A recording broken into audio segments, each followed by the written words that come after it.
Good morning, everyone, and thank you for being here today. My name is Brendan Ozawa de Silva. I serve as Associate Director for the SEEL Learning Program at Emory University at the Center for Contemplative Science and Compassion-Based Ethics. And I'm here in lieu of our Executive Director, Losang Tenzin Negi, who could not be with us here today, but will be rejoining us later for the launch.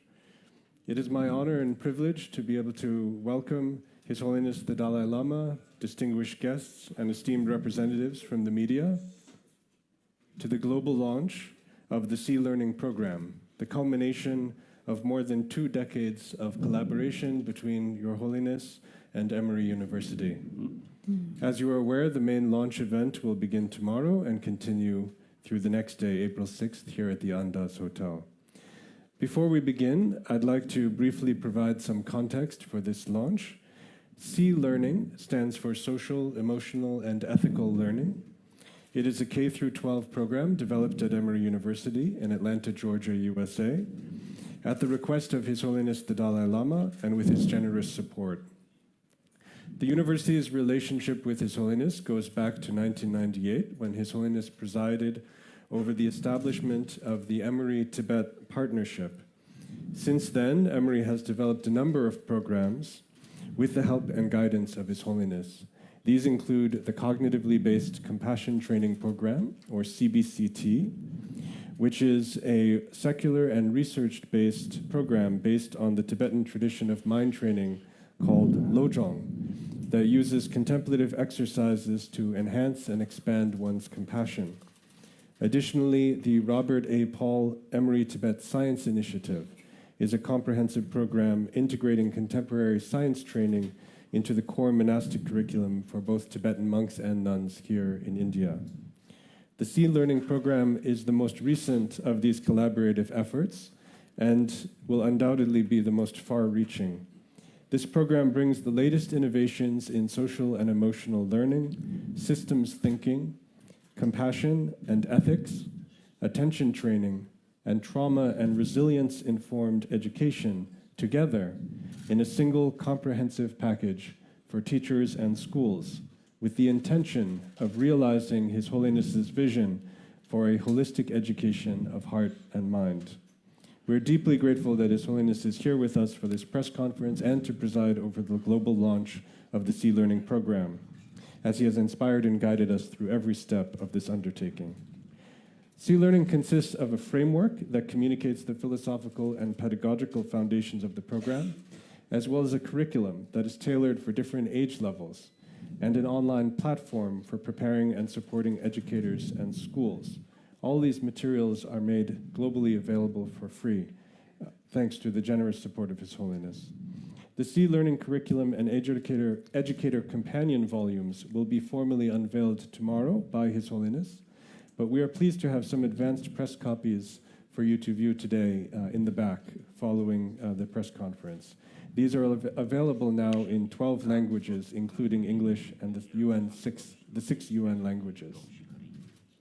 The format for today is as follows. We will first hear remarks from His Holiness the Dalai Lama, followed by remarks via teleconference from 2 of our distinguished senior advisors and distinguished leaders in the field of social and emotional learning, Dr. Daniel Goleman and Ms. Linda Lantieri, who unfortunately could not be with us in person today, but are joining us via video conference. After that, Professor Kimberly Schernert-Reichel of the University of British Columbia, one of the world's foremost researchers in the area of social and emotional education and another key advisor for our program, will also share some thoughts. Dr. Robert Rösser, who is also going to be on the program and also one of our advisors, is only flying in this evening, so he will join us for the launch tomorrow. Following these remarks, we will open the floor to questions from the media. So, Your Holiness, I'd like to invite you to begin the proceedings by sharing your thoughts on the education of heart and mind. The main reason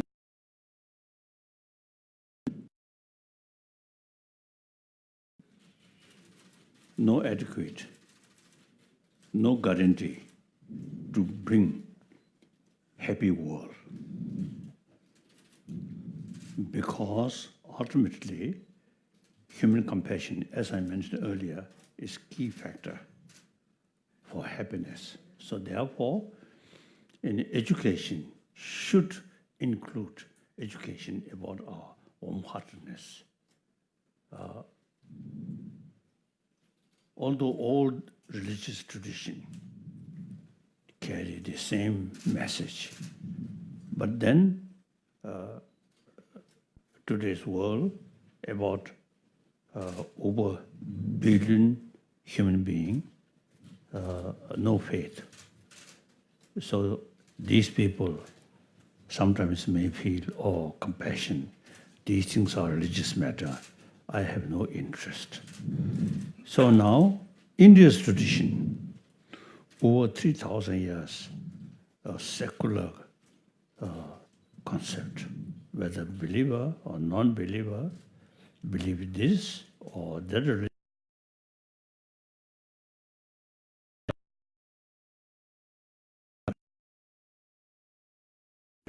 As a person, more sort of moral principle, like that. So, and then very word secular, some my friend say some, also a different sort of opinion. So I don't know. So this kind of meeting, you see, can discuss at the proper word. The thing is, that from kindergarten, we should include some education about not only external thing, but internal basic human value. So these days I call the hygiene of physical, beside that, hygiene of emotion is very necessary. Like that. So through education, I think we can do something. So today's world, much problem is our own creation. This human being, nobody want a problem. But because of too much emotion, a lot of problem, including killing, our own creation. So through prayer, cannot solve these things. Only through action. Action related with motivation. Then finally, I think this 21st century should be a century of peace, century of non-violence. That does not mean no longer any problem, but problem there. Then whenever we come across some problem, the method face that problem through non-violent way, through dialogue. So through education, we can change these things. We can achieve that kind of mental attitude through education. That's all. So I'm looking forward to hear or to see next few days some discussion. I really hoping to get some practical idea, and eventually I think this something like become worldwide movement. Thank you. Thank you so much, Your Holiness. I'd like to now direct your attention to the monitor, and Yes. we will hear the remarks of Dr. Daniel Goleman. I'm Sound. heartbroken not to be there. Can you hear? Yes? It just came in, Dan. Is the sound coming through, Brendan? It's just coming in now, Dan. Yes. Your Holiness, I'm very sad not to be there in person. My heart really said I should go, but my lung doctor said no. So I'm not there actually with you, but I'm here virtually. Some background. When I wrote Emotional Intelligence, that book, some 25 years ago, I argued for educating students' emotional and social skills. I was spurred then by the finding that when it came to students' problems like violence and drug abuse, depression, and dropouts, the programs that worked all cultivated the same basic skills: self-awareness, self-management, empathy, and social skills. All of these help kids make good decisions in their lives. A small group of us, including my friend and fellow speaker Linda Lantieri, founded the Collaborative for Academic, Social, and Emotional Learning to spread an approach designed to help kids develop these life skills, what you've just called emotional hygiene. Today, it's become a worldwide movement known as social emotional learning, or SEL. There are many variations of SEL, some using full half-hour lessons, others embedding those lessons in the standard academic curriculum. The best are gauged to the cognitive and emotional level of students at each grade level. For instance, take making good decisions. At age 7, children might brainstorm what would help and what would hurt if they thought someone had taken a pencil. But at age 14, the same brainstorm is about a big problem in the States, how to say no to drugs and keep your friends. Research shows that these programs work. A study of 270,000 students found SEL lowers antisocial problems like fights and bullying by 10%, liking school by 10%, and it boosts academic achievement scores by 11%. A more recent study found an advantage of 14% in academic achievement. And these benefits last up to 18 years, which is the longest SEL students have been tracked down. Your Holiness, when I wrote A Force for Good, the Dalai Lama's vision for your world, for your 80th birthday, I came to see how SEL aligns with your mission of reaching the people of the 21st century with what you've called an education of the heart. The Emory SEEL learning framework represents just such an education of the heart. It adds to SEL several crucial skills that are largely missing from existing programs. These include attention training, care and compassion, systems learning, and the development of an ethical outlook. Take attention training. I was in an SEL classroom of 7-year-olds in a very poor neighborhood in New York City. They were very calm and focused. I asked the teacher why, and she said, watch this. Then they did something that they do every day. They each took their favorite stuffed animal. They found a place to lie down on a rug. They put that animal on their belly, and then they watched it rise on the in-breath and fall on the out-breath. Rise on the inhalation, fall on the exhalation. Count 1, 2, 3 in, 1, 2, 3 out. In other words, they were doing a 7-year-old's version of a kind of attention training, a meditation, you could say. This is an exercise in what scientists call cognitive control. Cognitive control strengthens the brain circuits that let you focus on one topic and ignore distractions. It's the same circuits that also decrease impulsive behavior. It makes a child ready to learn. In New Zealand, 1,000 children were assessed for cognitive control between the ages of 4 and 8 and tracked down again in their mid-30s. Cognitive control predicted their financial success and their health better than did their IQ and better than did the wealth of the family they grew up in. It levels the socioeconomic playing field. In addition, helping children cultivate compassion and discernment provides the foundation for SEEL learning. This combination of wisdom and compassion seems exactly what the world needs now and will need increasingly in the future. Scientists tell us that over the lifespan of today's children, the Earth will transform. Rising water levels will flood many coastal cities. The world's 4 major food crops, rice, wheat, soy, and corn, will no longer grow where they thrive today. In South Asia, here in India, there will be several days each year when high humidity and soaring temperatures will mean sweating no longer cools the human body. Many people will die.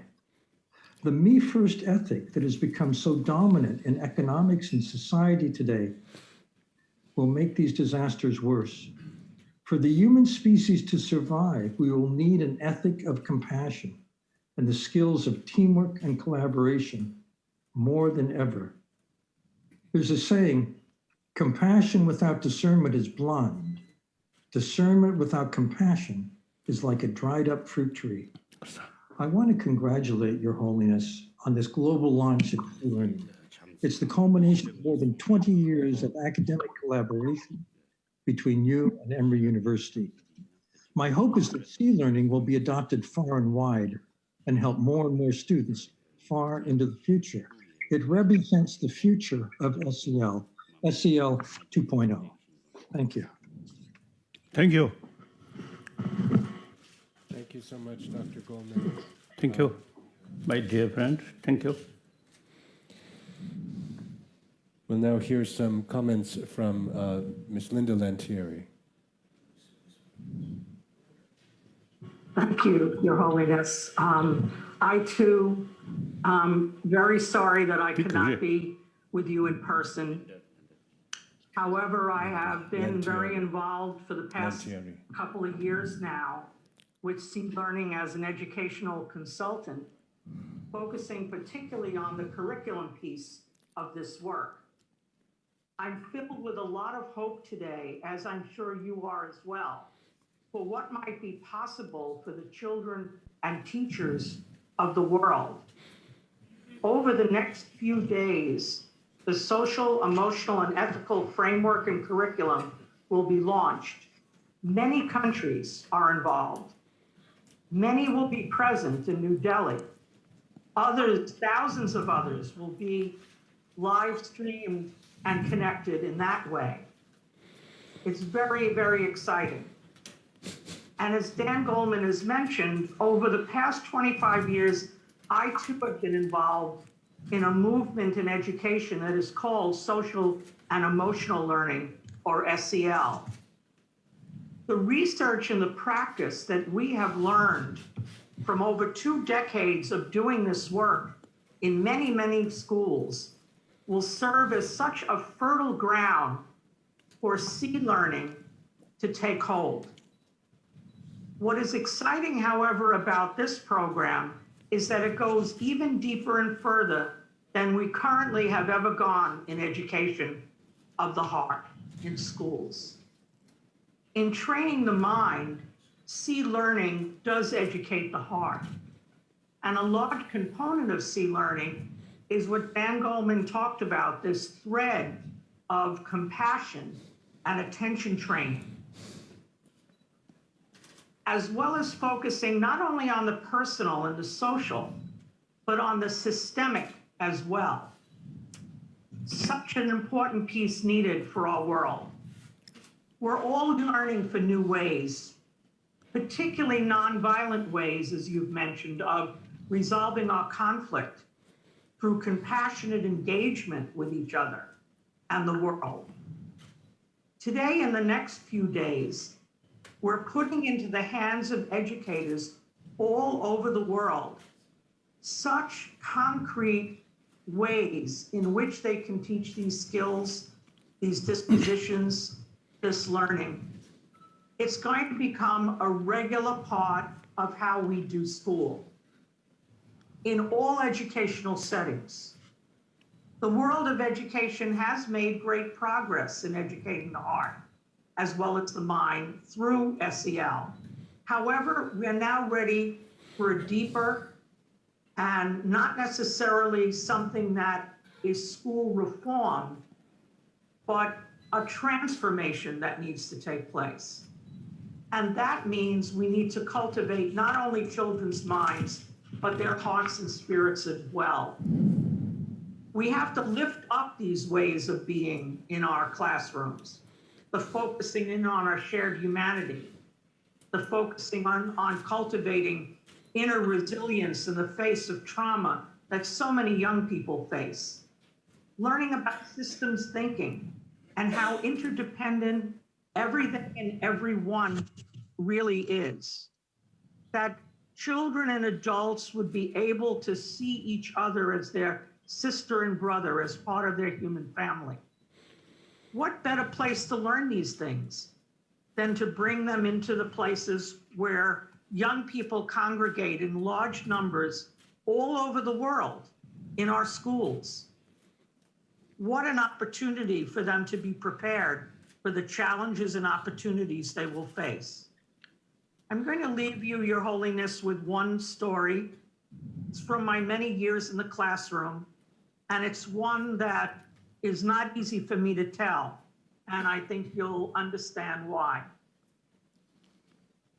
I was with a group of teenagers in a very poor and dangerous part of New York City.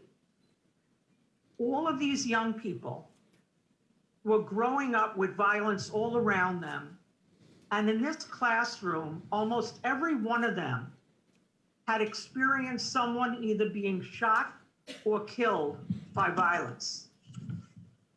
I was observing this classroom, and I was observing a teacher who was teaching these skills that the SEEL learning espouses. And the teacher was asking each student to share a goal they had for themselves at 21. Most of these teenagers were around 17 or 18. One of the young men, his name is Eugene, said to be alive at 21. A couple months after I observed in this classroom, I was sitting at my desk, and Eugene's principal called me, and she said, I have some very sad news. Eugene was in a very dangerous part of New York City. He was with his girlfriend right on go by, and he knew this car was going to shoot at him. Someone in the car was going to shoot at him. He pushed his girlfriend to the ground, and he himself took the bullet.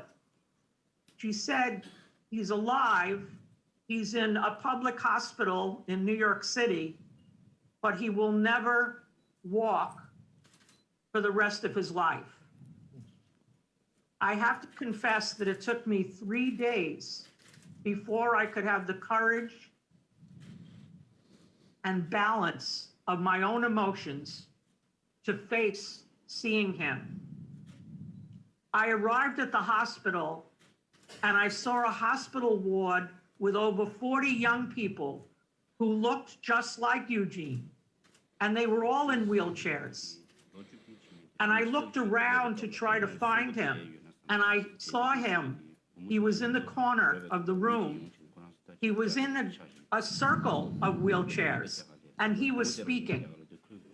He saw me come in the room, and he just nodded to me as if to say, could I continue to do what I'm doing? Will you wait for me? And I nodded back.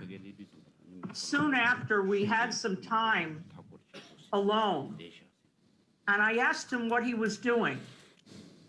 And he said, I was teaching some of these guys some of the things you taught us. I couldn't believe what he said. But then it went on in even a more significant way. I said, how are you, Eugene? He said, I've been terrible until this morning when I woke up. And I said, what happened when you woke up this morning? He said, you know what I did? I decided to forgive the guy who pulled that trigger because he didn't know the better way that I did. And ever since then, I'm feeling much, much better. Clearly, Eugene had the compassion and the ability to regulate his emotion, all of the things we're trying to bring to the world today. SEEL learning is giving the children of the world a better way. And as adults, our job is now to make ourselves ready for that challenge. And in the next 3 days, I know many more educators all over the world, through being live streamed as well as being there in person, will begin to learn these really concrete ways that they could make a difference. In the meantime, this gathering will help spread the word far and wide. We know that the things that Dan Goleman talked about that are happening in the world are not inevitable, they're preventable. We know that. And we know that the children who are learning this new way of being have what I call weapons of the spirit. They won't be stopped in creating a world worthy of our children. I thank you, Your Holiness, for all your support, all your wisdom, and all your encouragement to make this day and these next couple of days happen. And I know the world will be so much richer for it. I thank you again. Thank you. Thank you. Thank you so much, Linda. And now, finally, we'll hear from Professor Kim Schönert-Reichel. Great, thank you, Brendan. So this is a momentous occasion for the world. Your dream of educating the heart, of bringing it into education, is now happening. We know from the research, as Dan shared, that this programs like SEEL learning, social and emotional learning programs, can make a difference in children's lives. It's a global movement around the world. There's many countries using social and emotional learning, and places like UNESCO and the Organization for Economic and Cooperative Development, or OECD, are now embracing social and emotional learning as they move forward. We know this is to address problems we don't even know we have yet.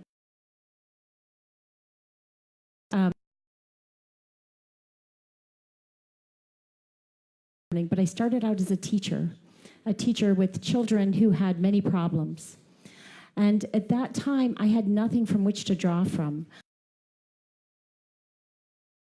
Problems, who left school, who were in jail. And at that time, I didn't know what to do. And what I find now today is we have the science. Back then, we did not have the research. I couldn't make the case for using this in school. And some of the things I just want to highlight and reiterate is we know social and emotional learning predicts these important adult outcomes. As Dan said, that graduate from high school Yes. and earn higher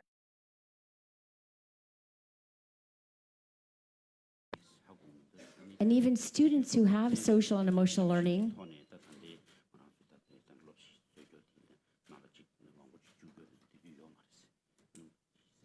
are more likely to know that these skills can be taught. There's something, I believe Richie Davidson has talked a lot about, neuroplasticity. And neuroplasticity shows us that you can teach these skills, that in fact they make a difference, and the programs make a difference in children's lives. As a teacher, I received no training or preparation in social and emotional learning. I didn't know what to do. Now with SEEL learning, it now embeds some until now, a focus on educating the heart, compassion, as well as the systems thinking, the idea of resilience, as well as attention training. SEEL learning really addresses a gap.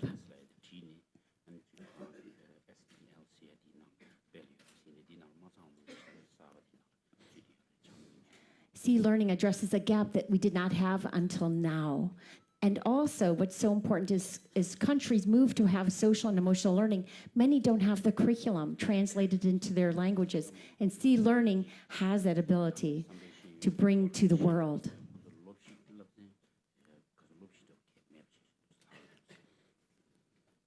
So I've heard you for the last 20 or more years talking about the importance of educating the heart and how we have to bring this into education. And now that is coming true. Thank you. Thank you. Thank you so much, Kim. Now we'd like to open up to questions from the media.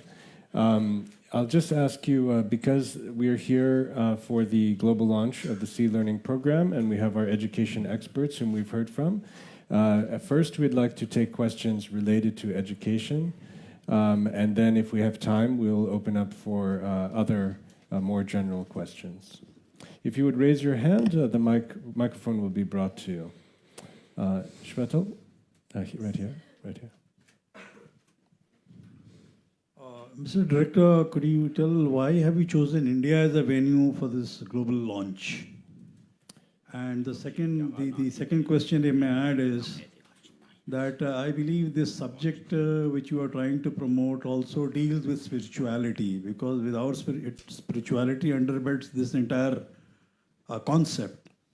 So how are you going to mix this spirituality with science? As Madam Professor, she referred to science. Now, how are you going to synthesize both of them?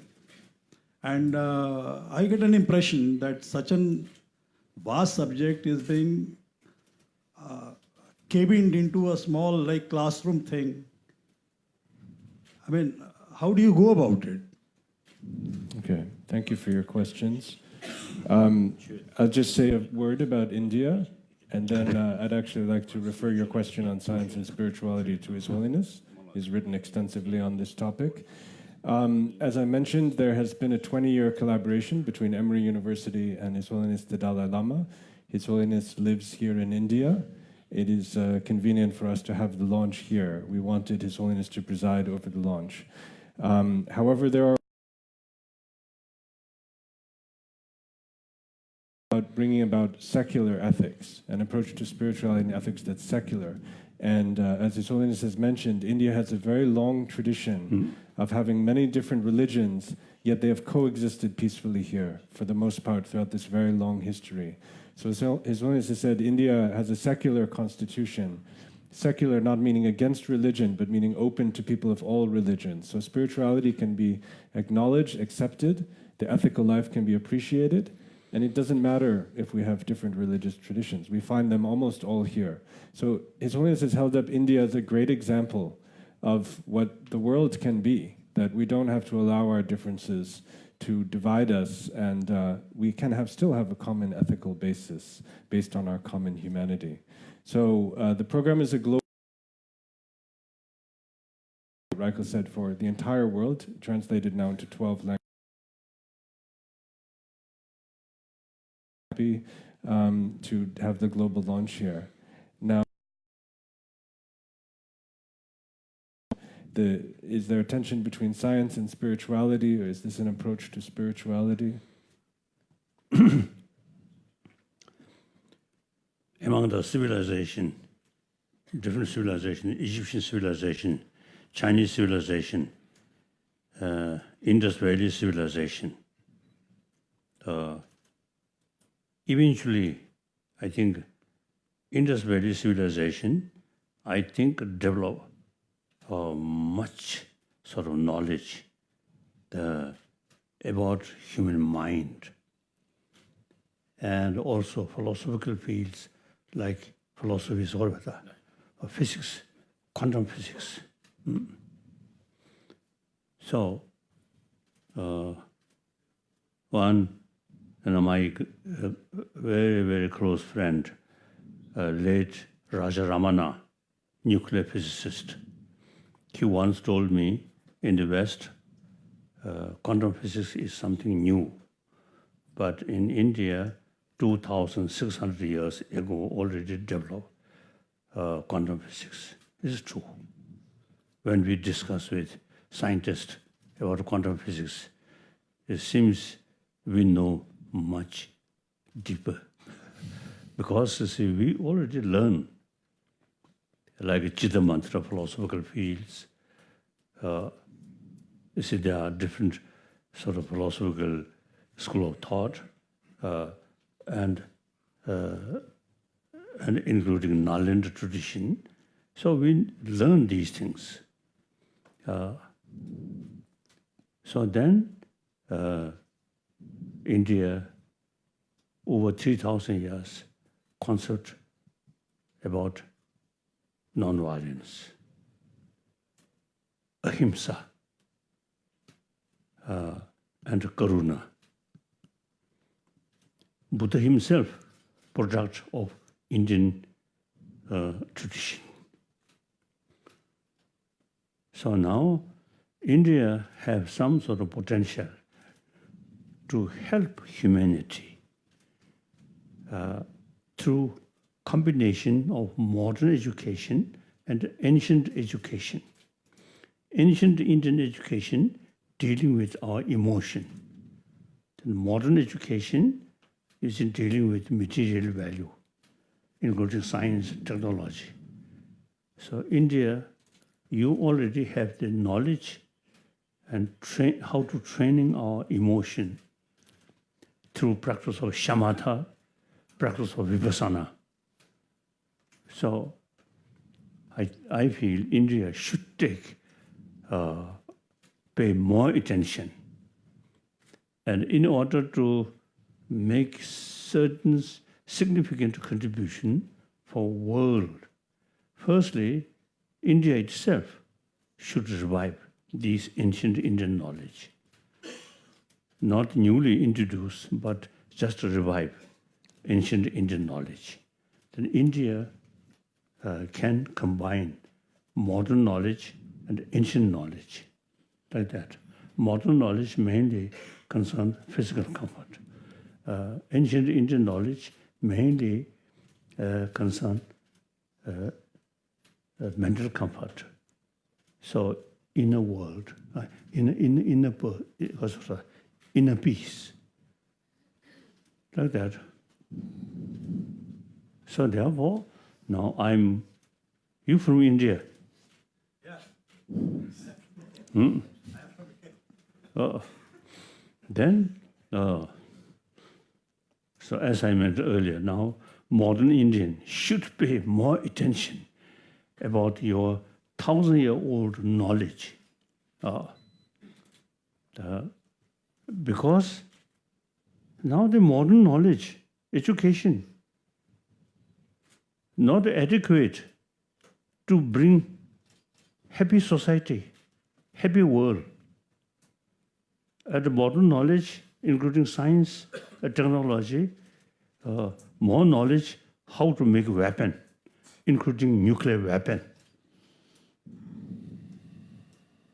So now our future is a demilitarized world, compassionate world. Any problem, basically human problem. So that have to solve through human way. We create some problem, disagreement.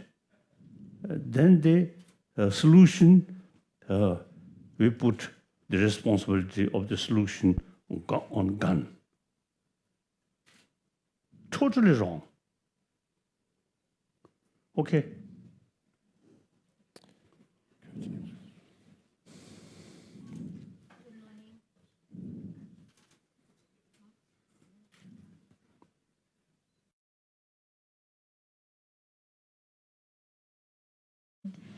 So I have a question to do with devices, disease, and disconnection. That today, how much would you blame technology for disruption in relationships, considering everything is at your fingertips?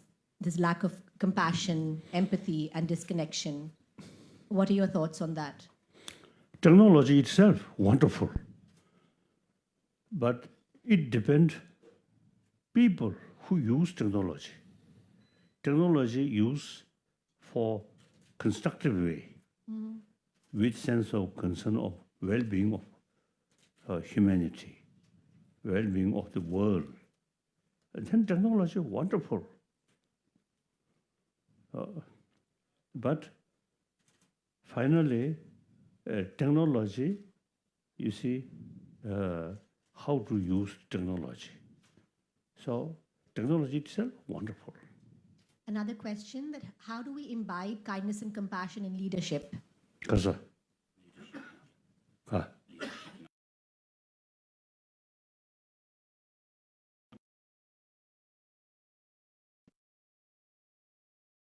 The community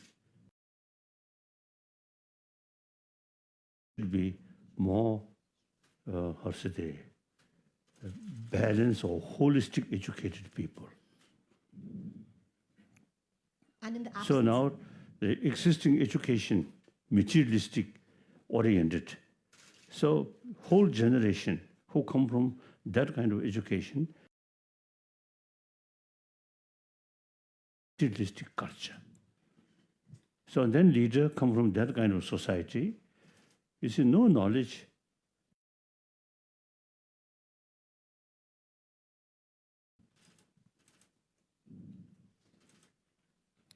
Thank you for those questions. So now we must think, make effort to change the whole sort of generation, whole society, their way of thinking more holistic, because a holistic way, or thinking about inner world, outer world. And then when we think more seriously about inner world, then naturally compassion involved. Anger, actually, anger, we are a social animal. Anger expel. Compassion bring together. So,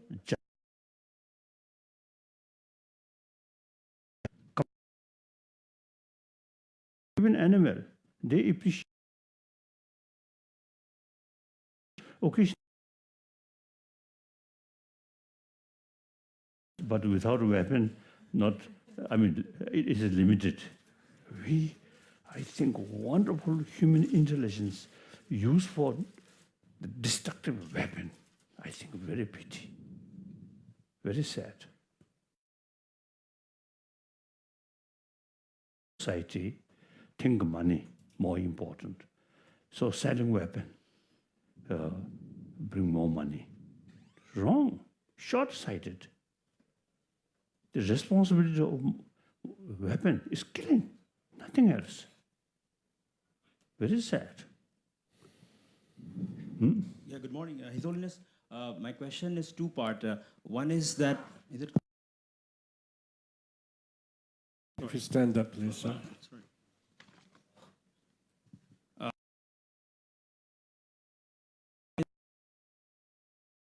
Especially when it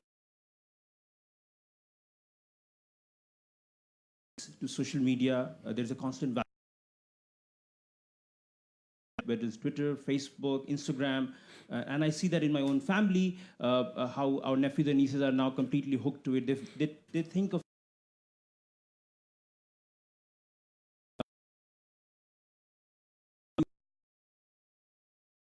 exists in a world which does not exist, which is program comes at a time when the world is seeing violence in several parts of the world, whether it is the attack in New Zealand or in Texas yesterday, or if you turn the pages in the last several years, there have been several incidents of violence where is that how do you think this course can help such people who resort to violent activities which stems from sheer hatred for a fellow human being? Thank you. Now, the New Zealand recent event is one example. The leader, you see, she really tried to tackle this problem through non-violence, through compassion, through mutual respect. So although very sad things happen, but no further no further increasing violence. So there are methods. This is example. I really admire the New Zealand Prime Minister, that lady. Really wonderful. So I think that's one living example. So we can learn like that. Then? So the first question was about the social media and the use of how the youth equates it to happiness or the resources.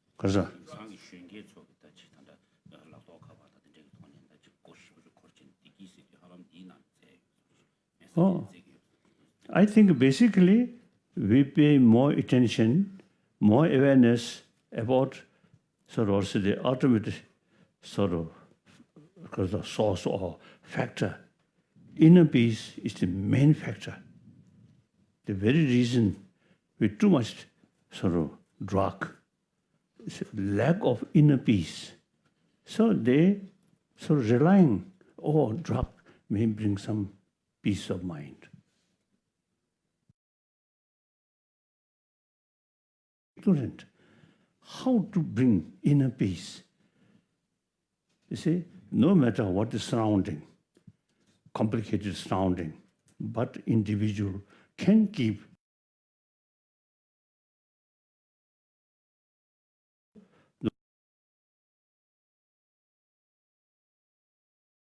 these are they related with education, knowledge, how to keep peace of mind. Yes? Do we have more questions? So it takes time. Now we have to think the fundamental level. Then gradually, I think after 10 years, 20 years, the generation who come through that kind of fuller knowledge, then the individual family become more peaceful with inner strength. Then one family join 10 family, 100 family, 1,000 family, there's a community. Then more peaceful, more, healthy-minded community. So we have to think that way. So I'm not expecting some change like a miracle. Next week, some change. No. Step by step. There's no other choice. If we satisfy the present condition, doing nothing, then I think that the 21st century will repeat 20th century. Much killing. First World War, Second World War, and then later part of 20th century, live constant fear of Third World War. And then beginning of this 21st century, some sort of violence here and there. These are old thinking. When problem face, immediately they felt how to use that by force. That's totally wrong. So now this is, at the moment, we are beginning of 21st century. We have to think seriously how to build this 21st century more peaceful, more compassionate century. It is possible. Okay. His Holiness, as you know, India is in its His Holiness, in India is in its general election preparation. My question is, what kind of an education needed for nowadays politician, especially because, there are a lot of decisive bribe issues. Everything is here. My second question is, you was so glad to hear that you are specifically saying that India is a country of, India is a secular nation. There are reports and there are news about various parts from India about non-secular activism and all. How you comment on these two?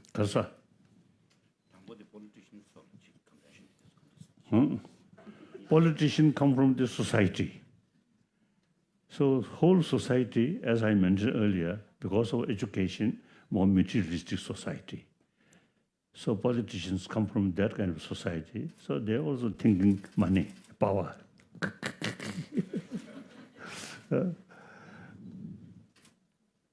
So, incorrect. Second part. Oh.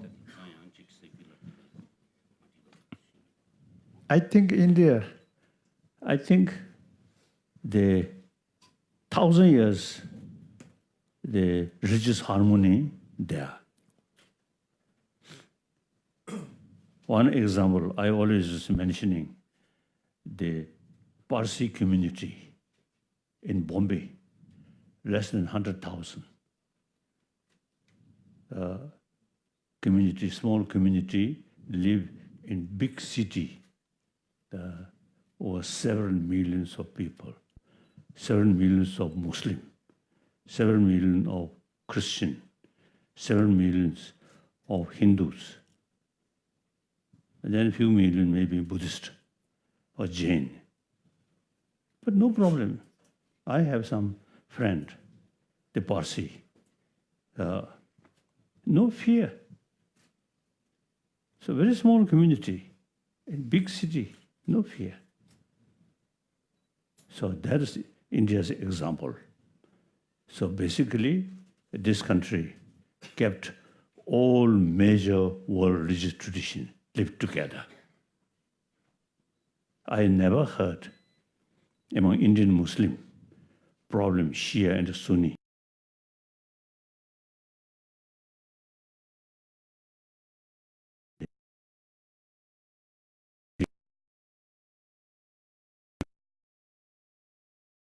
Thousand years. Sort of here. Over billion populated nation. And India, quite a complicated country, but religious harmony is, I think, wonderful. You can show rest of the world. Now India should be more active to show world at a particularly area where you say the different religious belief, some conflict, like in Afghanistan and Syria, in this area, Shia and Sunni problem, and Egypt, Christian and Muslim problems. I think India should make some effort how to make a contribution. Place where conflict in the name of religion. So, since many years, I suggested to Indian government should organize international religious conference. For example, 1956 International Buddhist Conference took place in Delhi.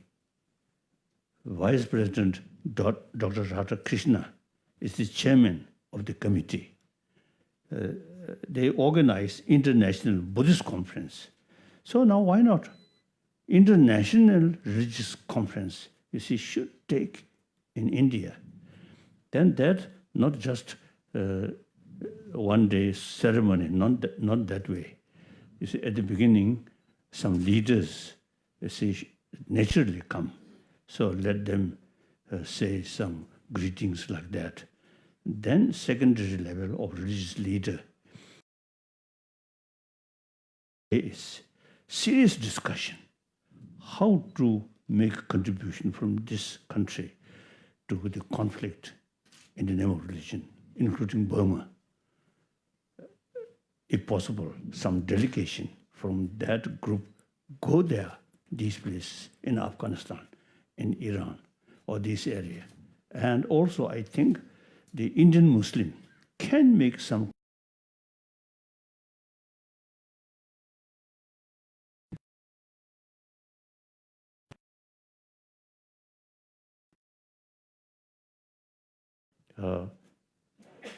and then, like 1956 Buddha Jayanti celebration, Indian government can arrange one facility to pilgrimage, or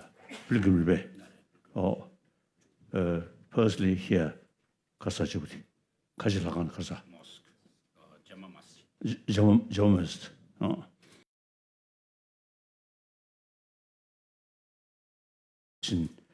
Temple here. So since 70, I think, 74, I started one practice. Pilgrimage, church, Gurdwara, and Karsa, mosque, and Kare, or Senegal, all those different religious traditions, different holy places or temples of different religious tradition, pilgrimage. So like that, I think India can make certain significant, firstly, I think significant impression. Then eventually, you see, truly can make some contribution to reduce conflict in the name of religion. Like that.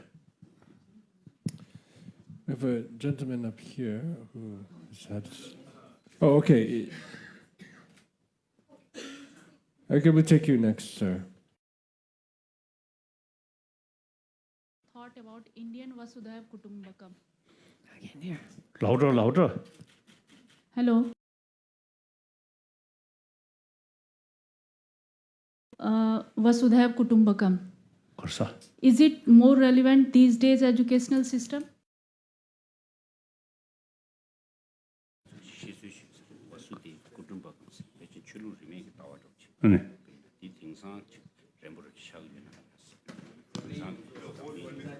Ka? Hmm? The whole world is a family. Oh, that's very good. That's very good. All religion, you see, emphasis that, carry that message. Theistic religion, you see, we all created by God. God, infinite love. So you strictly follow that teaching and believe that, and then 7 million human beings are brothers, sisters, or same Father, God. Then you seriously think that impossible to kill each other. All are children of God. Then non-theistic religion here, everything is due to our own action, karma. So if you harm other, you see, you get suffering. You help other, you get benefit. So therefore, ahimsa and karuna through law of causality. This is since the Hindu, I think Sankhya philosophy, there are 2 groups, and then one group, and then Jain philosophy, then Buddhist philosophy, no creator, Atma, no beginning. Go like that. And according to Buddhism, you see, there is some little sort of different view.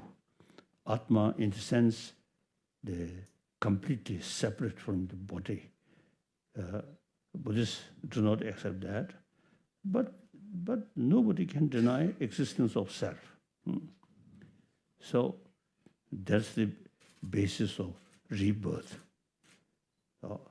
The soul, or Atma, no beginning. So life after life, go like that.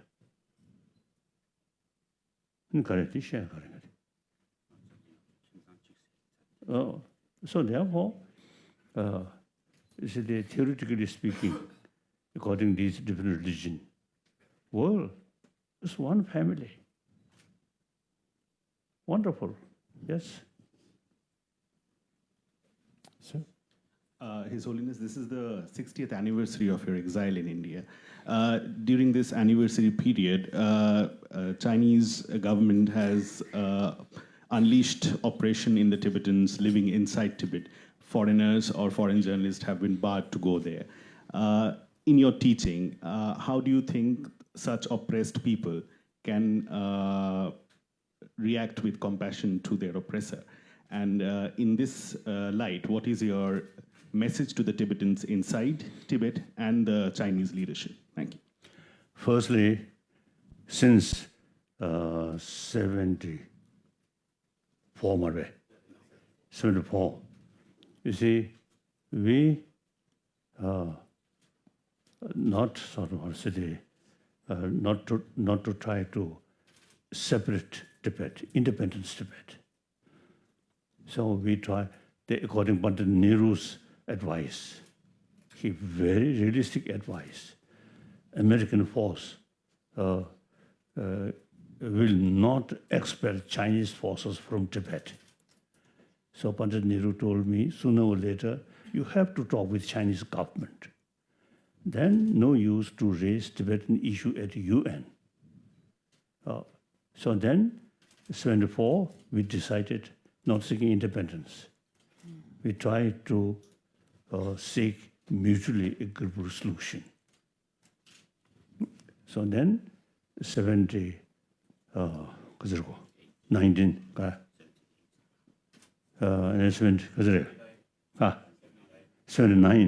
we developed direct contact with Chinese government under the leadership of Deng Xiaoping.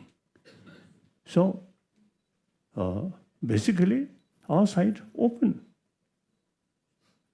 Actually, sometimes I was telling people that I am not splittist, but Chinese government consider me splittist. So Chinese promoting me fight for independence. We are not seeking independence. I always admire the spirit of European Union. Like France and Germany, First World War, Second World War, the really arch enemy. And then my friend Italy here, sometimes this side, sometimes this side.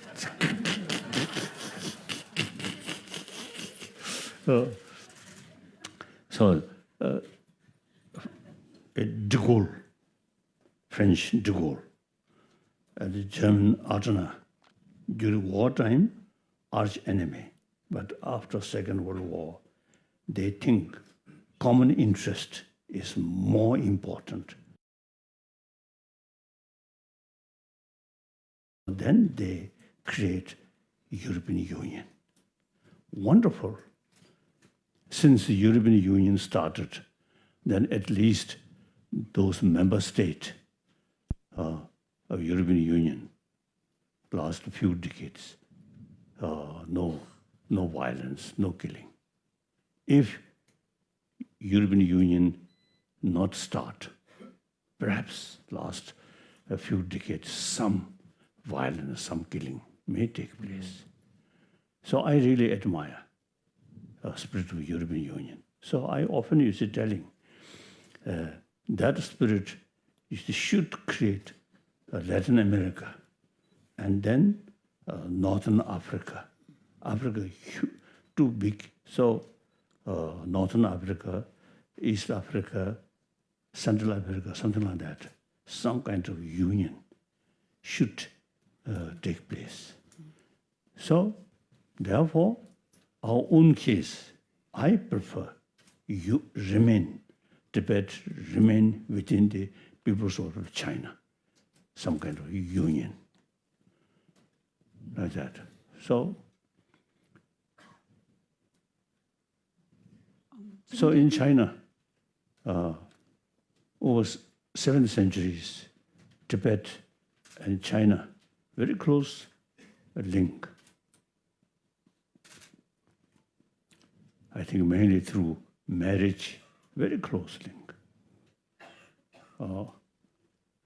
And most important Buddha statue, which we kept in Lhasa, firstly from Bodh Gaya, then I think Tang Emperor in Xi'an.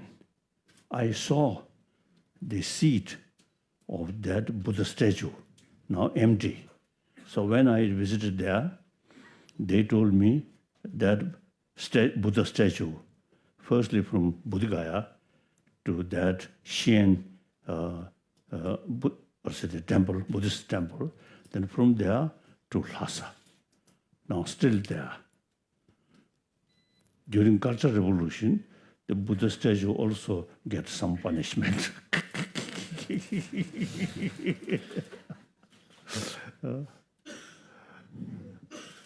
But I don't think the Buddha statue as a statue, I don't think any pain when they hit like that. So therefore, you see, I feel much better. Live side by side. Economically, money matter, they can help immensely. Now in Tibet, much development, material sort of thing. At the same time, we can help them. The Buddhist knowledge, like that. And China, historically, Buddhist country. And also same source, Nalanda tradition. Tangsen came to Nalanda and introduced Buddha Dharma according to Nalanda tradition. So it's the same teacher, Nagarjuna, like that. Okay, now? We just have We're time taking for... the last 3 questions now. Just two more The now. last 2 questions. Yeah. So have here and then here. Don't do it,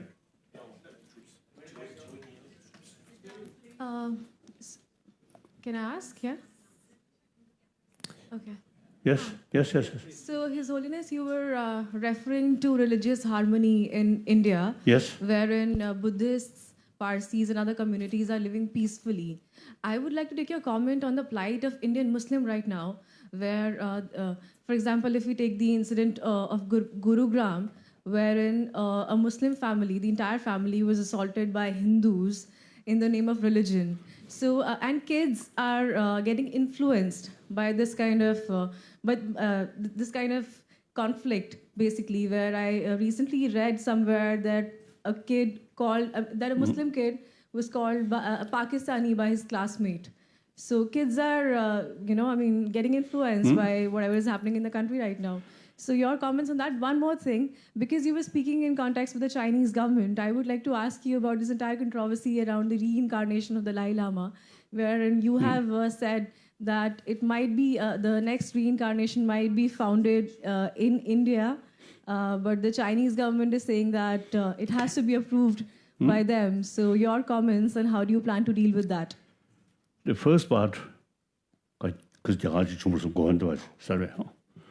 I always look more from wider perspective. Then India, wonderful.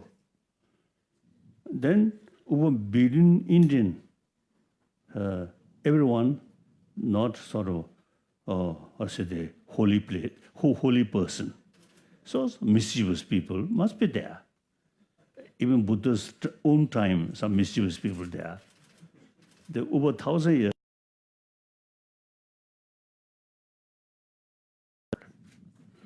That few mischievous people sort of activities cannot sort of, because of the symbol of the whole nation. Okay, we Tibetan, Buddhist, peaceful, but